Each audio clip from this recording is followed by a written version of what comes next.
खुश आमदीद। आप सबका स्वागत है। मेरा नाम है डॉक्टर इश्तियाक अहमद। आज मैं एक नई सीरीज़ का आगाज़ कर रहा हूँ। आगाज़ का मतलब है beginning, and this is about the freedom struggle in the Indian सब कॉन्टिनेंट 1857 टू 1947। ये फ्रीडम स्ट्रगल कैसे शुरू हुआ, किन लोगों ने इसमें हिस्सा लिया, किन लोगों में इसमें हिस्सा नहीं लिया, किन लोगों ने इसको डिवाइड किया, किन लोगों ने कोशिश की इन्हें यूनाइट करने की। अल्टीमेटली 1947 में बरतानिया left Great Britain. It transferred powers to to independent dominions of India and Pakistan, this we know. लेकिन 1857 से अगर हम शुरू करें तो कई चीज़ों के जो सवाल जो है ना, वो लोग मुझसे करते रहते हैं कि जी इससे पहले क्या था, तो क्यों लोग डिवाइड हो गए, क्यों यहाँ पे एक यूनाइटेड मैस मूवमेंट ना बन सकी जो कि सब लोगों को इंक्लूड करती, क्या मुसलमानों को अलग होना चाहिए था या नहीं। These are all very genuine questions, और मेरी जितनी रिसर्च है, जितनी अंडरस्टैंडिंग है, वो आपके साथ मैं शेयर करूँगा। लेकिन मैंने काफ़ी रिसर्च बैकग्राउंड में भी की है। यहाँ की जो सब कॉन्टिनेंट की है ना, एथनिक कॉम्पोजिशन, लिंग्विस्टिक कॉम्पोजिशन, यहाँ की सिविलाइजेशंस, मेरी मुख्तलिफ़ किताबों में इनके ऊपर भी कुछ ना कुछ मैंने कहा है। तो 1857 वाली फ्रीडम मूवमेंट शुरू करने से पहले मेरा ख्याल था 3 इंट्रोडक्टरी बैकग्राउंड वीडियो प्रेजेंटेशंस होंगी। Today we will discuss prehistory, subcontinent and the, as we for convenience we can call the Hindu Buddhist period. We will not take up the Muslim period. उसके बाद एक हम बनाएंगे video on Islam in the Indian subcontinent. और third होगी कि before we start with the 1857 uprising, उसे war of independence लोग कहते हैं, कुछ अंग्रेज़ों ने उसे म्यूटनी कहा, ऑफ द सिपाहीज, सिपाहियों की म्यूटनी, उसे द ग्रेट रिवोल्ट भी कहा जाता है। बट इंडिया में और पाकिस्तान में उसे वॉर ऑफ इंडिपेंडेंस भी कहा गया, और कार्ल मार्क्स ने उसे फर्स्ट वॉर ऑफ इंडिपेंडेंस करार दिया। तो ये एक बहुत बड़ा इवेंट है। लेकिन what is the background of the people of the subcontinent? देखें, we can look briefly at the ethnic composition. कब यहाँ पे लोग आए, कौन यहाँ के इंडिजिनस हैं, इंडिजिनस आदिवासी, कौन लोग बाहर से आए, इस पे बहुत लिटरेचर है, उतनी जितने कंट्रोवर्सीज हैं। But from my understanding and reading of scholarly literature, the story is like this. सब कॉन्टिनेंट में इंडिजिनस लोग हुआ करते थे, उन्हें जनरली कहा जाता है प्रोटो एस्टेलॉइड्स, यानी ऑस्ट्रेलिया के जो है ना एबोरिजिनल पीपल, और जो हमारे फॉरेस्ट के अंदर आप देखेंगे छोटे छोटे ग्रुप्स जो हैं, they are according to one scholarly position और generally shared position are closely related, यानी यहाँ से लोग कभी ना कभी ऑस्ट्रेलिया गए थे। उनके बाद यहाँ पे ड्राविडियन स्पीकिंग लैंग्वेजेस वाले लोग आए। They came from Africa, which route they took one can always discuss. कुछ लोग कहते हैं कि वो साउथ इंडिया की तरफ, ईस्ट अफ्रीका से कुछ लोग आए, कुछ का ख्याल है कि वाया यमन, ईरान से होते हुए ये आए। सब कॉन्टिनेंट के अंदर ओवर दिस मिलेनिया, कई हज़ार सालों में, हंटर्स गैदरर्स का समाज होता था।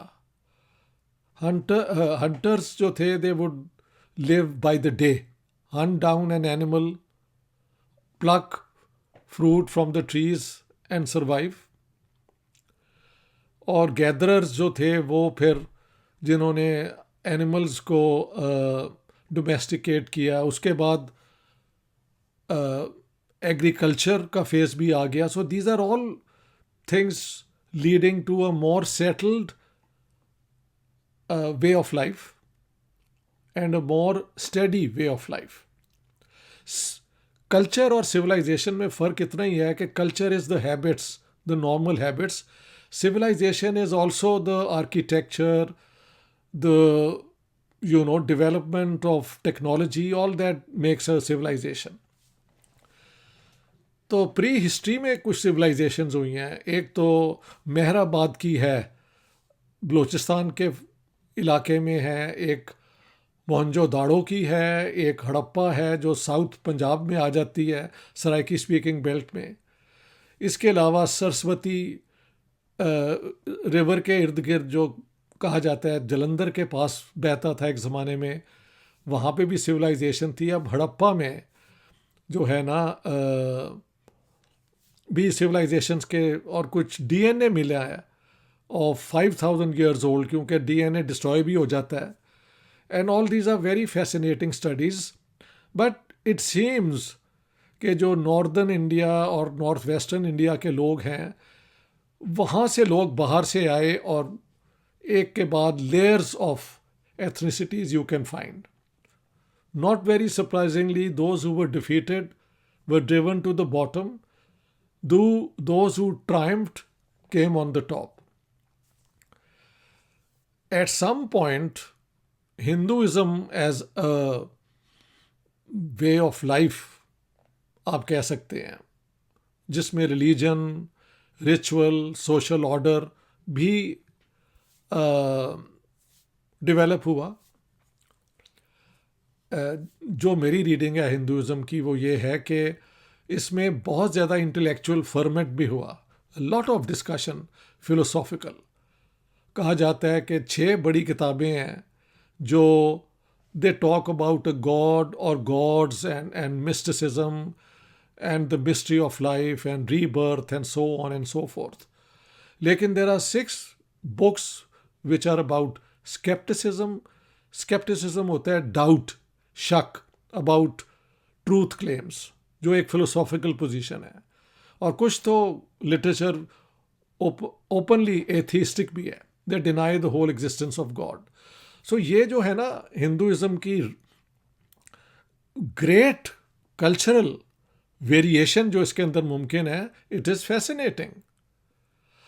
मेरे ख्याल से हिंदुइज्म में प्रॉब्लम तब हुआ जब at one point caste system became the dominant social organizing principle of life. How it did, why it did, once again many controversies, lot of emotions invested, lot of revisionist history being written now. यानी past को deny करना, उसको twist करना, ये हर जगह पे हो रहा है. और हिंदुस्तान में तो आजकल बहुत ज़्यादा हो रहा है. पाकिस्तान में हम शुरू पहले दिन से करते रहे हैं. By the way, this is not surprising. This happens in all societies trying to find out why they are the best और they should be the best. चलो, caste system about 2800-900 years, 3000 years ago began to take shape, जिसमें वर्ना का principal था. 4 varnas, of which the 3 were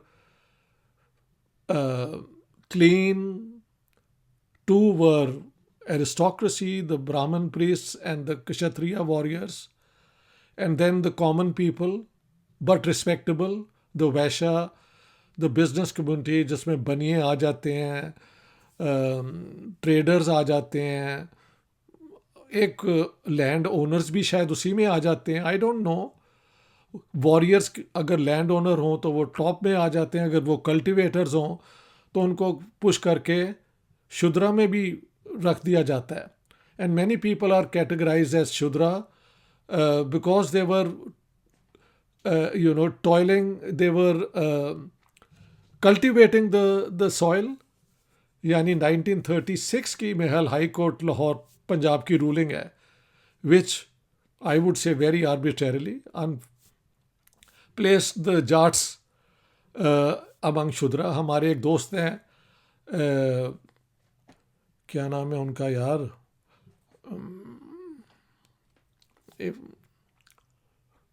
जिन्होंने case किया हुआ है high court Lahore में कि ये जो है कैटेगराइजेशन ये अनफेयर है, Jats are respectable, they are land owner, which is true.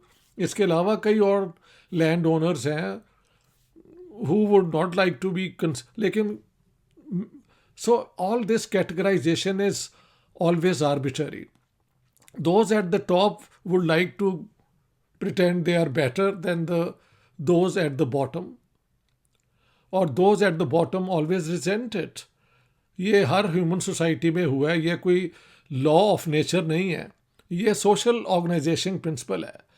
हम देखते हैं कि दुनिया में इक्वालिटी का एम्फोसिस पिछली 100-200 साल में बहुत बढ़ा है, और उससे पहले नहीं था होता. Hierarchy was taken for granted, और आज भी लोग ज़्यादातर हायरार्की को किसी ना किसी तरीके से एक्सेप्ट करते हैं, except in the modern democratic world where this is questioned all the time. Although hierarchy does exist, economic hierarchy, the rich and the poor and the middle class, this is all there. And in the Hindu caste system, then there were people outside this four varnas. 3 clean, 2 aristocratic, 1 ordinary commoners, and then people destined to do the hard work and so on. And then a category of people excluded from the Varna system, and they were considered untouchables. अब untouchability शूद्रों के साथ भी होती रही है. I mean, I don't want to provoke a Hindu reaction, क्योंकि वहाँ पे इतनी ज़्यादा एक रोमांटिक पिक्चर दे दी गई है कि people have great difficulty in being self-critical. But as a scholar, I have no choice but to tell you what I have read, and I have done my thorough reading, and I keep on reading and correcting myself. So that's the situation. यहाँ पे जो rulers थे उन्होंने जो wisdom दिखाया वो ये था कि they were the rulers of all communities, all castes. उसमें कोई सेंस ऑफ जस्टिस भी होगा, यानी जज मनी सिस्टम था गांव में, जिसमें हर एक को प्रोडक्शन में से हिस्सा मिलता था, इंक्लूडिंग आई थिंक अनटचेबल्स को कुछ ना कुछ तो मिलता ही होगा उनका गुजारा करने के लिए. साउथ इंडिया में तो एक और भी भयानक कैटेगरी थी, द अनसीएबल्स. ऐसे लोग जिनको अगर आप देख लें तो आपका जो है ना क्लेंजिनेस वो भ्रष्ट हो जाता है. ये अजीब अजीब किस्म की कैटेगरीज बनाई गई हुई थी. So those people only came to the villages during night time and to collect things for eating and so on. Otherwise, they lived in the forest away from the gaze of other human beings. ये था organising system. India में empires भी हुई, kingdoms हुए, powerful ruler हुए, छोटे ruler हुए, एक इलाके के गांव के डोमिनेंट ग्रुप्स हुए. ये जो है पंचायत सिस्टम भी एक ऑर्गेनाइज हुई. पंचायत सिस्टम में रिप्रेजेंटेशन सबको होती थी, लेकिन हायरार्किकल थी, इसमें कोई शक नहीं है. तो ये वो सिस्टम था. इसके अंदर रिवोल्ट भी हुए, ये जो स्ट्रिक्ट कास्ट सिस्टम के मुतालिक है. एंड वेरी इंटरेस्टिंग, जिस तरह क्रिश्चियनिटी में the king and the pope fought for who would be at the top. Similarly, in India, some efforts were made between the priestly class, caste आप कह सकते हैं, and the ruling caste. And 2 princes of the Kshatriya, Siddharth, who later became famous as Buddha, he founded Buddhism, जिसमें caste system की जो है ना hierarchy Brahminical है उसके खिलाफ था। उसमें था कि थ्रू सर्विस टू ह्यूमैनिटी जो है ना रीबर्थ का एक सिस्टम था ना।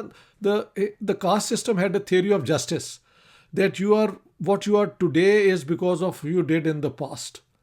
So if I am a Shudra today or an untouchable, it is because of my deeds during the previous birth. And if I am a Brahman or Kshatriya and Vaishya or so on, also because of my past conduct. So one keeps on being born and reborn, not necessarily every time as a human being, but even as an animal and creatures and so on. I mean, there is so much explanation about it. And there are millions of Hindu gods, but then there is the pantheon, and then there is Brahma, Shiv, and Vishnu, and so many other variations within the Hindu religious system. Too much variety in this matter. So I say that Hinduism के अंदर जो pluralism आई वो बड़ी fascinating है, लेकिन इसके अंदर equality की आर्गुमेंट कभी स्ट्रॉन्ग होके नहीं आई। जो लोग इक्वालिटी चाहते थे उन्होंने ग्रुप बना लिए और वो जाके away from civilization and towns they would live, you know, पहाड़ों पे चले जाते थे और एक कम्युनिटीज़ बना लेते थे। But by and large the organizing principle was hierarchical and the rulers, you know, यहाँ पे एक दौर आया जब, अच्छा, एक तो बुद्धा थे, then Mahavir who was few years later than Buddha, उन्होंने जैनिज्म फाउंड किया। जो Jainism is extreme asceticism, that you should deny the body all pleasures, और उसमें ईटिंग मीट वॉज फॉरबिडन। बल्कि कुछ ने तो जो थे Jains, they wouldn't even want to inhale some living creatures through the nostrils, and they used to keep a piece of cloth or whatever to prevent that. तो इस किस्म की जो जैनिज्म है, because of its very strong demand on people, it never became a mass movement, but it had substantial following among traders especially. Gujarat में है, पंजाब में भी हुआ करते थे, जैन मंदिर होता था लाहौर में मेरे घर के 1 किलोमीटर दूर। अब खैर वो नहीं रहा, लेकिन जैन मंदिर वहाँ पे एक वो जो है ना मेट्रो ट्रेन का स्टेशन बन गया है। तो this was the past. Economy जो थी वो सेल्फ सफिशिएंट विलेजेस पे ज़्यादा थी। स्टेट जो है वो क्लेम करती थी एन, यू नो, रेवेन्यू कह लें आप, टैक्सेस कह लें, प्रोड्यूस फ्रॉम द विलेजेस। उस पर कई पोजीशंस हैं। कार्ल मार्क्स की पोजीशन ये है, the state was so powerful कि it exploited the countryside, villages and so on. It provided very little facilities, at the most some water supply, you know, to make possible agriculture, but not many other great services. So there was super exploitation. I think this Marx would say it extended into the Muslim period. We come to that later. हाँ जी। कुछ लोगों का ख्याल है कि ये जो महात्मा गांधी का और इन लोगों का कि जो प्री वैदिक सोसाइटी थी और बाद में जो चेंजेस आई कास्ट सिस्टम, तो वो सिंपली डिस्ट्रीब्यूशन ऑफ लेबर, बाद में हायरार्की बना दी गई और अनटचेबिलिटी आ गई। But Mahatma Gandhi has written extensively कि जो उन्होंने फिर देखा दलित्स के साथ treatment, he felt very ashamed. So this somehow predates the coming of Islam and the colonial powers. It was built into the Indian system, जो कि जिसमें रिवोल्ट भी हुए, बड़े रिवोल्ट तो हैं बुद्धिज़्म और जैनिज़्म के, लेकिन और मूवमेंट्स भी आई। उन्हें कहा जाता है movements of withdrawal. They leave organize society and they form small communities जिसमें एक बेसिक रूडिमेंट्री इक्वालिटी भी थी। लेकिन हिंदुइज़्म में ये भी था कि देखें यहाँ पे जिसने पनाह लेनी चाहिए, अगर उन्होंने हिंदू बेसिक फेथ को टच नहीं किया तो they were allowed to settle here peacefully. Jews came, Christians already at the time of Jesus, कहते हैं, Saint Thomas came and settled in southern India. This is the belief. Whether this actually happened or not, I'm no judge of that. But way back, Christians came and settled, fleeing persecution from the Romans and others. Then came people from Iran, जिसे आप पारसी कहते हैं, believers in the Zoroastrian religion. जब अरबों ने उनका मुल्क ले लिया, they came and settled here. And when we talk of the freedom movement, so the Parsis, although being a very minuscule number of people, did very well. और freedom movement में भी उनकी कंट्रीब्यूशन है, बाकियों की भी है, सबकी है. तो हम इन सब चीज़ों को रिव्यू करेंगे. The reason being, I want to explain कि फ्रीडम मूवमेंट जब शुरू हुई और ख़त्म हुई तो वो क्यों इस तरह, क्या क्या उसके अंदर फैक्टर्स थे विच propelled it forward, which held it back, which divided it. We have to go and look deep into the historical, prehistorical roots to understand the conduct and behavior of rulers and of the ruled. ठीक है? On the whole, people were told that they must submit to their fate, to their वो क्या है यार, धर्मा कर्मा, कि अपने धर्म वाला काम पूरा करो. If you are an untouchable, work as an untouchable so that in the next birth you can be born something better. Don't revolt. And of course, for the upper classes, this has been a very convenient position, but it created divisions which did not help develop the sense of a community. ये एक problem था pre Islamic Indian सब continent का. इस्लाम आने के बाद, Sikhism आने के बाद, क्रिश्चियनिटी के बाद कम्युनिटी का सेंस आया, लेकिन कास्ट सिस्टम फिर भी रही. We'll come to that later. So today we cover the first background of the ethnic and linguistic में शायद कहना चाहिए. यहाँ की एक मुंडा लैंग्वेजेस हैं, उसके अलावा टिबेटन लैंग्वेजेस हैं और कई छोटी छोटी लैंग्वेज ग्रुप्स हैं. Many have disappeared, have been assimilated by other languages. जो बड़े ग्रुप ऑफ लैंग्वेजेस हैं उनमें Dravidian languages हैं, which is the language of about 20-25% of the total population of the Indian subcontinent, including Pakistan. Pakistan के बलूचिस्तान में एक group जो है ब्राहुई बोलता है, जो कि ड्राविडियन लैंग्वेज है, and that's a very interesting case in Balochistan. बाकी यहाँ पे जो मेन लैंग्वेज ग्रुप है उसे इंडो यूरोपियन, इंडो एरियन कहते हैं. मुझे पता है इंडिया के अंदर जो एक रिविजनिस्ट हिस्ट्री पढ़ाई जाती है उसमें ये सारी चीज़ें हुई नहीं. एरियंस भी यहाँ से थे, तो ड्राविडियन लैंग्वेजेस भी यहाँ पे थी और यहाँ से ये लोग बाहर गए हैं.